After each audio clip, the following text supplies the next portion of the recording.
নমস্কার বন্ধুরা, আমি সায়নী। তোমাদের সবাইকে স্বাগত জানাই লিভিং উইথ সায়নীর আরও একটি নতুন পর্বে। বন্ধুরা, সামনেই আসতে চলেছে মাঘী পূর্ণিমা। এই মাঘী পূর্ণিমায় লক্ষ্মীনারায়ণ পুজো সংসারের সুখ, সমৃদ্ধি, আর্থিক উন্নতি এবং পারস্পরিক ভালোবাসা বৃদ্ধি করে বলে মনে করা হয়। এই পবিত্র তিথিতে শ্রী বিষ্ণু ও মা লক্ষ্মীর যৌথ আরাধনায় ঘর থেকে দারিদ্রতা ও নেতিবাচক শক্তি দূর হয় বলেই মনে করা হয়। এছাড়াও মাঘী পূর্ণিমায় বিষ্ণুর বিশেষ কৃপা লাভ এবং পাপ মুক্তির জন্য এই পূজা ও ব্রত উপবাস অত্যন্তই ফলপ্রসূ বলে গণ্য করা হয়। ধন সম্পদ বৃদ্ধি, পারিবারিক শান্তি ও সুখ, পাপমোচন এবং পবিত্রতা ও মনস্কামনা পূরণের জন্যই বিশেষভাবে এই পুজো করা হয়ে থাকে প্রায় প্রত্যেকটি বাঙালি গৃহেই। তো চলো বন্ধুরা, দেখে নেওয়া যাক মাঘী পূর্ণিমার দিন আমরা বাড়িতে অতি সহজ সরলভাবে কিভাবে মা লক্ষ্মী এবং শ্রী বিষ্ণুর আরাধনা করব, আর তার সাথে বলে দেব এই বছরের সময়সূচি এবং বলবো একটি অব্যর্থ টোটকা, যা যদি তোমরা ঠিক মতন পালন করতে পারো তাহলে কোনোদিনই তোমাদের গৃহে ধনকষ্ট বা অন্ন কষ্ট থাকবে না। তাই দেরি না করে চলো মূল পর্বে প্রবেশ করা যাক।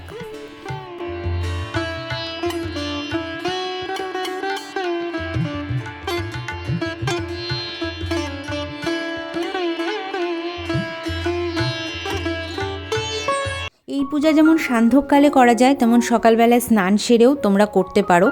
সকালবেলায় ঠাকুর মন্দিরে এসে আমি এখানে গঙ্গাজল হাতে নিয়ে বলছি, তদ্বিষ্ণু পরমং পদম সদা পশ্যন্তি সুরয় দিবিব চক্ষুরাতম ওম বিষ্ণু ওম বিষ্ণু ওম বিষ্ণু। এরপরে হাতে আবারও একটু গঙ্গা জল নিয়ে আমি বিষ্ণু স্মরণ করে নিচ্ছি। বলছি, অপবিত্র পবিত্র বা সর্বাবস্থাঙ্গত পিবা যৎ সরেত পুণ্ডরীকাক্ষ সবাহ্য অভ্যন্তর সূচি নমসূচি নমসূচি নমসূচি। আচমন আমার সারা হয়ে গেল। তোমরা এই পুজোটা ঠাকুর মন্দিরেও করতে পারো, আর না হলে উত্তর বা পূর্ব দিকে পাটা পেতে এরকম একটা লাল রঙের কাপড় পেতে নেবে। এই বছর মাঘী পূর্ণিমা পড়েছে 1 ফেব্রুয়ারি 2026, বাংলার 18ই মাঘ 1432 রবিবার। এই দিন পূর্ণিমার ব্রত উপবাস ও পূর্ণিমার নিশি পালন। পূর্ণিমা তিথি শুরু হচ্ছে আগের দিন ভোররাত্রি 5টা 46 থেকে, আর তা স্থায়ী হবে রবিবার শেষ রাত্রি ঘন্টা 4টা 10 পর্যন্ত। একত্রে মা লক্ষ্মী এবং নারায়ণের পুজো করব, তাই মন্দিরের সামনে একটু ছোট্ট করে আমি আলপনা দিয়ে নিয়েছি আর মায়ের দুখানা পাও অঙ্কন করে নিয়েছি। গঙ্গা জল ছিটিয়ে আমি আসন শুদ্ধিকরণ করছি, আর সামান্য ফুলের পাপড়ি দিয়ে আমি এখানে আসন প্রস্তুত করছি। আমার কাছে মা লক্ষ্মী এবং নারায়ণের যে চিত্রপটটি আছে আমি তাতেই পূজাবিধি সম্পন্ন করে আজ তোমাদেরকে দেখাচ্ছি। বন্ধুরা, তোমাদের কাছে যদি পাথর বা পিতলের বিগ্রহ থাকে তোমরা তাতেও পূজাবিধি সম্পন্ন করতে পারো। প্রথমে স্নানের বিধি করাবো বলে একটু গামছার মধ্যে আমি গঙ্গা জল নিচ্ছি, আর নিচ্ছি সুগন্ধি দ্রব্য হিসাবে একটু অঘরু আর মায়ের অত্যন্ত প্রিয় গোলাপ জল। তোমরা যদি এই দিন পাথর বা পিতলের মূর্তিতে পুজো করো তাহলে অবশ্যই পঞ্চামৃত করাতে পারো। পঞ্চামৃত অর্থাৎ দধি, দুগ্ধ, ঘৃত, মধু এবং শর্করা একত্রে মিলিয়ে একটি মিশ্রণ করতে হবে এবং শেষে গঙ্গা জল দিয়ে অভিষেক করতে হবে। মায়ের সিঁথিতে একটু সিঁদুর দিলাম, আর মায়ের বাহন পেচককেও আমি একটু সিঁদুর তিলক করলাম। যে কোনো পূজাবিধি আমরা সবসময় জানি অগ্নিদেবকে আবাহন ছাড়া অসম্পূর্ণ থাকে, তিনি সাক্ষী হয়ে দাঁড়ালে তবেই আমরা পূজাবিধি সম্পন্ন করতে পারি। তাই এখানে আমি একটি তেলের প্রদীপ প্রজ্বলিত করলাম। তিল মা লক্ষ্মীর অত্যন্ত প্রিয়, এটা আমরা সবাই জানি। আর এদিকে একটি হলুদ রঙের উপবীত আমি নারায়ণ ঠাকুরকে নিবেদন করলাম। একে একে 7 শৃঙ্গারের জিনিস হিসাবে আমি আলতা সিঁদুর মাকে নিবেদন করছি। একটি গাছ কৌটোতে সিঁদুর ভরে আমি মায়ের কাছে রেখে দিলাম। এইগুলো কোনোটাই তোমাকে নতুন কিনতে হবে না, তোমার যদি আগের পুজোতে দেওয়া থাকে সেই জিনিসগুলো দিয়েই তুমি কাজ চালাতে পারো। এখানে একটা ধানের ছড়া দিলাম, এটাও আমি আগেরবার পূর্ণিমায় কিনেছিলাম। আর মায়ের শাখা নোয়া পলা, যেটা আমার মায়ের মন্দিরেই থাকে, সেটা সিঁদুর ছুঁয়ে মায়ের কাছে রাখলাম। তোমরা অনেকেই আমাকে প্রশ্ন করেছো যে দিদি, বৃহস্পতিবারে যে ঘরটা পাতি সেই ঘরটা কি আমাদেরকে তুলে আবার নতুনভাবে পাততে হবে? তো তোমরা কেউ যদি না চাও তাহলে মন্দিরে যে ঘরটা পাতা থাকে সেই ঘরটার মধ্যেই তুমি নতুন করে ফুল বিল্লপত্র দিয়ে পুজো সারতে পারো। আর যারা চাও যে আবার ঘট পেতে পুজো করবে তারা ঘট পেতে কিন্তু নতুনভাবে পুজো করতে পারো, দুটো নিয়মেই চলবে। তো এখানে যেমন গঙ্গা মাটিতে সিঁদুর দেওয়া, দূর্বা দেওয়া, পঞ্চশস্য দেওয়া, সেরকমভাবেই আমি ঘটের জায়গাটা তৈরি করেছি, একটু মঙ্গল চিহ্ন এঁকেছি, গঙ্গা জল দিয়েছি আর তার উপরে দিয়েছি একটি 7 পাতা বিশিষ্ট আম্রপল্লব। এবার পানকলা দিয়ে আমি ঘরটা পাতবো। তো পানের মধ্যে একটু সিঁদুরের ফোঁটা দিয়ে নিলাম, আর কিন্তু একটা কলা নিয়ে নিয়েছি, কলার মধ্যেও আমি একটু সিঁদুরের ফোঁটা দিয়ে নিচ্ছি। কিন্তু আবারও একবার বলে দিচ্ছি যে যাদের বৃহস্পতিবারে ঘট পাতা আছে অথচ তুলতে ইচ্ছা করছে না, তারা কিন্তু সেই ঘটেই পুনরায় পুজো সম্পন্ন করতে পারো।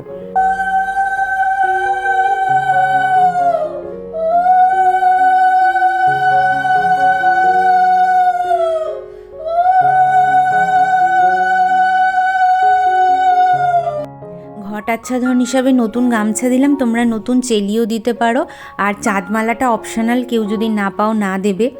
আর এখানে আমি গণপতির নামে একটা উপবীত বা পৈতে দিলাম।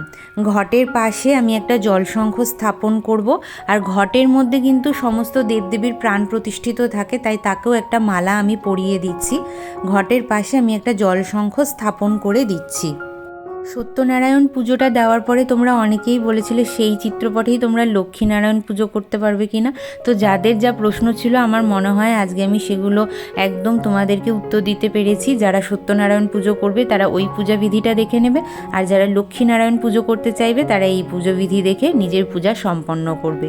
এখানে প্রথম পূজ্যের জন্য লাল জবা ফুল, একটা ফুলের মালা নিয়ে নিয়েছি। যদিও মা লক্ষ্মী এবং নারায়ণের পুজোতে লাল পদ্ম এবং শ্বেত পদ্ম লাগে, কিন্তু এখন যেহেতু শীতকাল অত পদ্ম ফুল পাওয়া যায় না, তো এই গাঁদা ফুলগুলো দিয়েও মানে হলুদ গাঁদা আর লাল কমলা গাঁদা দিয়ে তোমরা কিন্তু পুজো সম্পন্ন করতে পারো। পুজোতে একটু দূর্বা আর বেলপাতা লাগবে, একটু পান পাতা লাগবে, আর অবশ্যই নারায়ণ ঠাকুরকে দেওয়ার জন্য একটু তুলসীপত্র আমাদের লাগবে, যেগুলো সাধারণ বাজারে তোমরা যে কোনো দিনই পেয়ে যেতে পারো। এই পুজোতে লাল চন্দন এবং শ্বেত চন্দন দুটিরই ব্যবহার হয়। লাল চন্দন মা লক্ষ্মীর জন্য এবং শ্বেত চন্দন প্রভু শ্রী নারায়ণের জন্য। ওম নমঃ ভগবতে বাসুদেবায় নমঃ। ওম নমঃ ভগবতে বাসুদেবায় নমঃ। ওম নমঃ ভগবতে বাসুদেবায় নমঃ। এই মন্ত্রটি বলে আমি ভগবান শ্রী নারায়ণের কপালে তিলক করলাম এবং তার বক্ষে একটি তুলসীপত্র এবং 2 চরণ যুগলে 2টি তুলসীপত্র চন্দন সহযোগে আমি নিবেদন করে দিলাম। এটা তোমরাও করবে বন্ধুরা, এটা প্রত্যেক দিনও তোমরা করতে পারো যদি তুলসীপত্র পেয়ে যাও। মাতা লক্ষ্মীর ললাটে আমি লাল চন্দনের তিলক করে দিলাম। এরপরে শ্বেত এবং লাল চন্দন মিশ্রিত একটি ফুল মালা আমি তাদেরকে পরিয়ে দিলাম, এবং এরপরে দুজনকে কি অপূর্ব সুন্দর লাগছে তোমরাই একবার একটু দর্শন করে নাও। এই যুগলকে একত্রে দর্শন করলে বলা হয় দাম্পত্য জীবনে প্রেম প্রণয় বৃদ্ধি পায়, এবং যে সমস্ত জাতক জাতিকার বিবাহে বাধা আসছে তাদের বাধাও দূরীভূত হয় এবং তারা মনের মতন জীবনসাথী পায়। এখানে মঙ্গল দ্রব্য হিসেবে আমি 3টি পান নিয়েছি, 3টি লক্ষ্মী কড়ি, 3টি সুপারি, একটি হলুদের মানে কাঁচা হলুদ নিয়েছি, তোমরা তার বদলে হলুদের গাঁটও নিতে পারো, আর একটি হরিতকে নিয়েছি। সবগুলোতেই সিঁদুর ছুঁয়ে নিয়েছি। এটা আমি মাকে নিবেদন করব, এবং পুজো হয়ে যাওয়ার পরে পানটা জলে দিতে পারো, আর সমস্ত মঙ্গল দ্রব্যগুলি একটি লাল কাপড়ে বেঁধে তুমি তোমার ক্যাশ বাক্স বা লকারে রাখতে পারো। এরপরে আমরা পুষ্পাঞ্জলি আরম্ভ করব।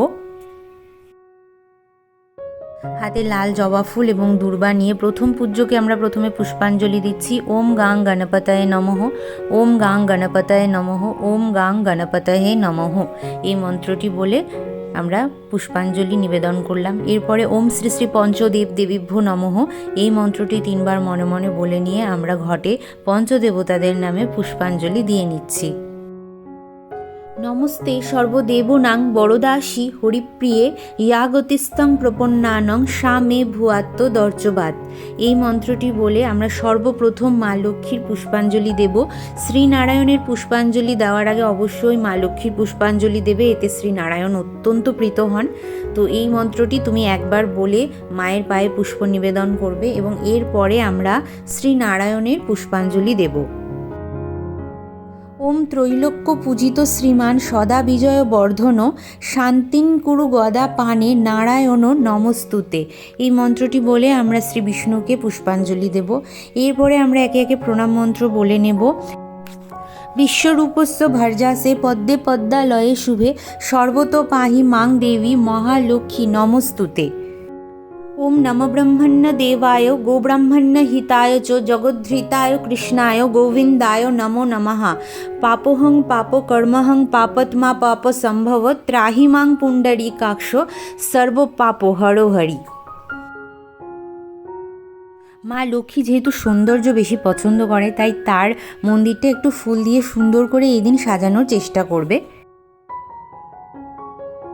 এরপর বন্ধুরা দেখো, এখন আমি একটা অব্যর্থ টোটকা দেবো তোমাদের। এখানে দেখো একটা ছোট্ট বাটির মধ্যে আমি চাল পূর্ণ করে নিয়েছি। এটা আতপ চাল, তবে এখানে কিন্তু কোনো অক্ষত নেই। এই চালপূর্ণ বাটিটার মধ্যে আমি উপরে দেব একটা কাঁচা টাকা, অর্থাৎ 1 টাকার একটা কয়েন। তো এই পুরো চালের বাটিটা তুমি যতক্ষণ পুজো হবে ততক্ষণ মা লক্ষ্মী এবং নারায়ণের পায়ের কাছে রাখবে। পুজো হয়ে যাওয়ার পরে একটি লাল কাপড়ের মধ্যে শালুর কাপড় নেবে, সেই শালুর কাপড়ের মধ্যে এই পুরো চাল এবং টাকাটা নেওয়ার পরে তুমি হয় তোমার চালের ভাণ্ডারের মধ্যে এটা ঢুকিয়ে দেবে, মানে যে কৌটোটার মধ্যে চাল রাখো, অথবা যেখানে তুমি গ্রসারি অর্থাৎ মুদিখানার জিনিসপত্র রাখো সেখানে রাখতে পারো, অথবা তোমার ক্যাশ বাক্সের মধ্যে রেখে দেবে। এর ফলে কি হয়, যদি তুমি রান্নাঘরে রাখো তাহলে কখনোই তোমার অন্ন কষ্ট আসবে না, আর যদি তুমি ক্যাশ বাক্সের মধ্যে রাখো, লকারের মধ্যে রাখো, তাহলে কিন্তু কখনোই তোমার ধন কষ্ট অর্থাৎ টাকা পয়সার কষ্ট আসবে না। তো এই দুটো জিনিসই আমরা সবসময় চাই যে আমাদের ঘরে যেন সবসময় অন্নর পরিপূর্ণ থাকে, কখনোই যেন অন্ন কষ্ট না আসে, আর যেন কখনোই টাকা পয়সার কোনো রকম অভাব না থাকে। তো এই ক্রিয়াটি অবশ্যই করে দেখো, এটা একটা অব্যর্থ টোটকা, অবশ্যই তোমাদের কাজে লাগবে। ভোগে মরশুমি 3 রকমের ফল নিয়েছি, যার মধ্যে কলা আছে, যেটা নারায়ণ ভগবানের অত্যন্ত প্রিয়। পঞ্চদেবতার জন্য একটা নৈবেদ্য সাজিয়েছি সাদা রঙের মিষ্টি, আর নারায়ণ ভগবানের জন্য সিন্নি নিয়েছি। সিন্নির মাপটা আমি এর আগের ভিডিওতে দিয়ে দিয়েছি নারায়ণ পুজোতে, আমি আই বাটন এবং ডেসক্রিপশানে দিয়ে দেবো, সেখান থেকে তোমরা সিন্নির মাপটা দেখে নিতে পারো। এই দিন সাদা কোনো মিষ্টি, বাতাসা, নকুলদানা বা মিছরির ভোগ দেওয়া অত্যন্ত শুভ বলে মনে করা হয় মা লক্ষ্মীকে। তো যারা তোমরা এত কিছু জোগাড় করতে পারছো না, তাদেরকে আমি একটাই কথা বলবো, মা লক্ষ্মীর জন্য একটু সাদা বাতাসা বা মিছরি দিয়ে দেবে, আর নারায়ণ ভগবানের জন্য একটু সামান্য পরিমাণে তোমরা এখানে সিন্নি বানিয়ে নেবে, ব্যাস, তাহলেই হবে। এত কিছু লাগে না বন্ধুরা, মনের ভক্তিটুকুন থাকলেই হবে। সেটাই আমি সব পুজো বিধিতে তোমাদেরকে বলি। তোমরা যদি ফুলমালা নাও দিতে পারো, শুধু একটু হলুদ ফুল আর একটা লাল গাঁদা ফুল দিয়ে মায়ের পুজো দিয়ে দেবে, ব্যাস, তাহলেই হবে।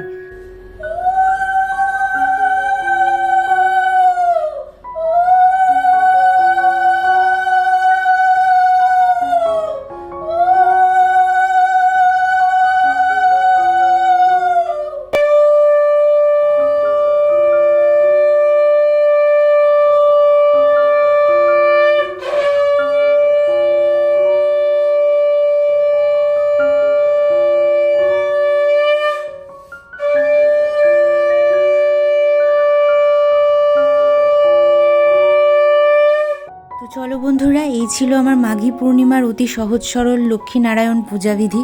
কেমন লাগলো অতি অবশ্যই লিখে জানিও। ভিডিওটি ভালো লাগলে লাইক শেয়ার করতে ভুলো না। যারা আজকে আমাকে নতুন দেখছো তারা প্লিজ আমার চ্যানেলটিকে সাবস্ক্রাইব করে আমার পাশে থেকো, আমার বন্ধু হয়ে যেও। চলো বন্ধুরা, দেখা হবে আবারও একটি সুন্দর পূজাবিধির সঙ্গে।